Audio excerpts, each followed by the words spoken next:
gym जिस दरख्त दा फल खाइए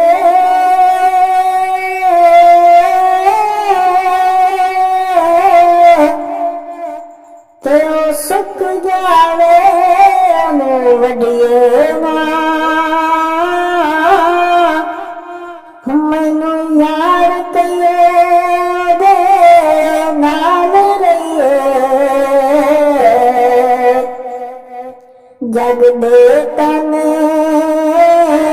पिछे हटिए ना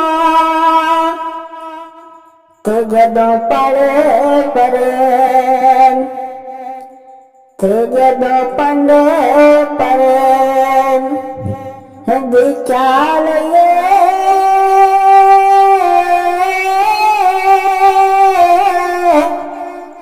ओ लगे बारे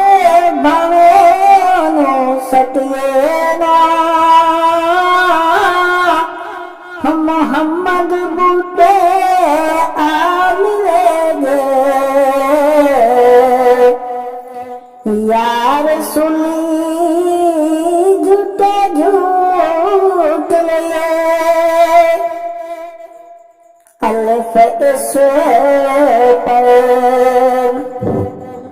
नगर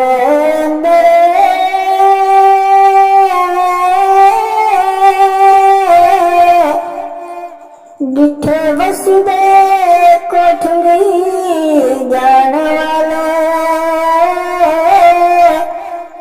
द्वारे इश्क दे बैठ के कर पूजा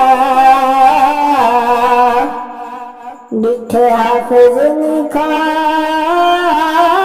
कुरान वाले